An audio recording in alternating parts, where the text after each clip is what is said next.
ഇന്ന് ചരിത്രത്തിൻ്റെ ഏടുകളിൽ തങ്ക ലിപികളിൽ രേഖപ്പെടുത്തേണ്ട ദിവസമാണ്.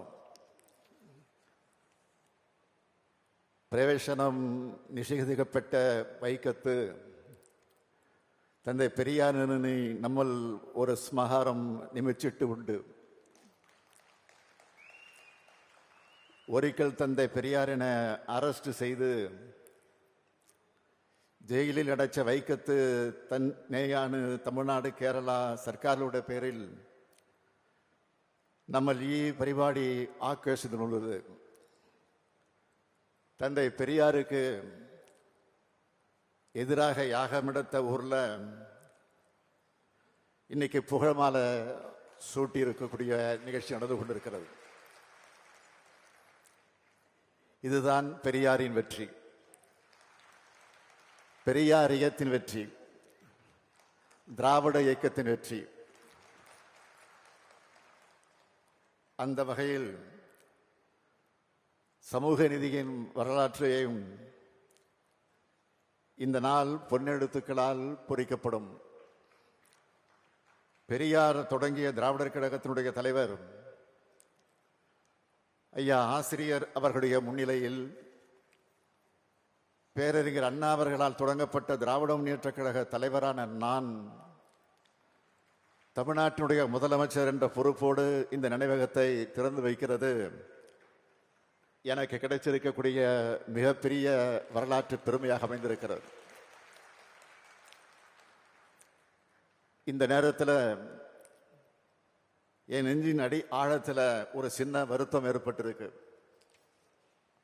அது என்னன்னா, இந்த காட்சியை காண நம்முடைய முத்தமிழறிஞர் தலைவர் கலைஞர் அவர்கள் நம்மிடையே இல்லையே என்ற எண்ணம் தான் அந்த வருத்தத்துக்கு காரணம்.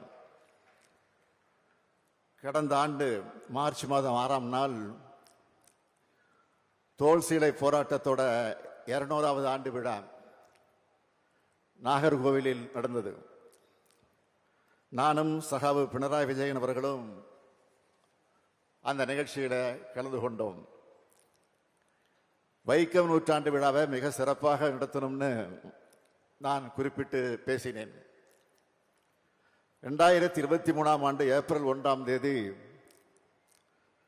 கேரள அரசின் சார்பில் மிக சிறப்பான விழாவாக ஏற்பாடு செஞ்சு என்னையும் அழைச்சிருந்தார் மாண்புமிகு முதலமைச்சர் பினராயி விஜயன் அவர்கள். இப்போ எங்களுடைய அழைப்பை ஏற்று வருகை தந்திருக்கிறார். இந்திய அளவில் ஆளுமைமிக்க தலைவர்களை ஒருவராக விளங்கக்கூடியவர் மாண்புமிகு பினராயி விஜயன் அவர்கள். பெரியார் நினைவகம் மற்றும் நூலகம் கட்டுவதற்கான அனுமதியை தந்தது முதல் எல்லா முன்னெடுப்புகளுக்கும் அவர் உறுதுணையாக இருந்திருக்கிறார்.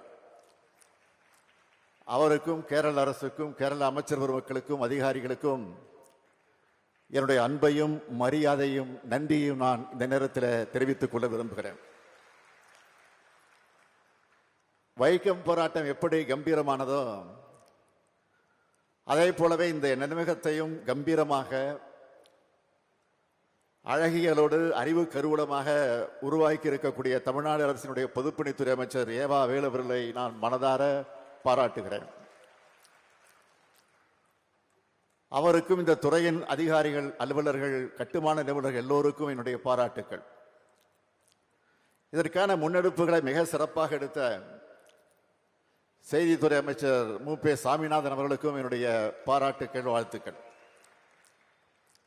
கேரளம் இயற்கை எழில் கொஞ்சக்கூடிய தலம். இது சிறப்புக்குரிய ஒரு சுற்றுலா தலம். கல்வியிலையும் அரசியல் விழிப்புணர்ச்சியிலையும் முன்னேறி இருக்கக்கூடிய மாநிலம் கேரளா. அப்படிப்பட்ட மண்ணில் சமூக அரசியல் போராட்ட வெற்றியின் சின்னமா இந்த வைக்கம் நினைவகம் உருவாகி இருக்கு. கேரளாவுக்கு வர்ற எல்லோரும் கட்டாயம் இந்த வைக்கம் நினைவகத்தை பார்த்து ஒடுக்கப்பட்ட மக்கள் அடிமை விலங்கை உடைச்ச வரலாற்றை தெரிஞ்சுக்கணும். வைக்கம் போராட்டத்தினுடைய 100ஆண்டு விழா கொண்டாட்ட அறிவிப்புகளில் பெரும்பாலானவற்றை நிறைவேற்றி இருக்கிறோம். அதோட ஒரு பகுதியா கர்நாடக மாநிலத்தில் மொழி உணர்வுக்காகவும் ஒடுக்கப்பட்ட மக்கள் உரிமைகளுக்காகவும் போராடி எழுத்துலகில் சாதனை படைத்த திரு தேவனூரு மகாதேவ் அவர்களுக்கு முதலாவது வைக்கம் விருது வழங்கப்பட்டிருக்கு. அது மட்டுமல்ல, வைக்கம் போராட்ட நினைவஞ்சலையும் மிக விரைவில் வெளியிட இருக்கிறோம். பேரறிஞர் அண்ணா அவர்கள் தந்தை பெரியாரை பற்றி, அவருடைய சிறப்பை பற்றி சொல்லும்போது குறிப்பிட்டதை நான் இங்கே நினைவுபடுத்த விரும்புகிறேன். ஒருவர் புறப்பட்டு ஓயாம உழைச்சு உள்ளத்தை திறந்து பேசி எதுக்கு வஞ்சாத பணியாற்றி ஒரு பெரிய சமூகத்தை விழிப்பும் எழுச்சியும் கொள்ள செய்யறதுல வெற்றி பெற்ற வரலாறு இங்க இல்லாம வேற எங்கும் இருந்ததில்லை என்று சொன்னார். பேரறிஞர் அண்ணா சொன்னதை போல இது நம்முடைய வெற்றியின் சின்னம். இனி அடைய இருக்கக்கூடிய வெற்றிகளுக்கு வழிகாட்டுகிற சின்னம். 1924 மார்ச் 30 தொடங்கின இந்த வைக்கம் போராட்டம் மகாதேவர் கோயில் தெருவில் எல்லா சமூகத்தோரும் நடந்து போக வழிவகுத்த போராட்டம். மனிதர்களை தீண்டாதவர்களாக நடத்தின சமூக கொடுமை எதிர்த்து நடந்த அந்த போராட்டத்தில் வரிசையா கேரள தலைவர்கள் எல்லோரும் கைதானாங்க.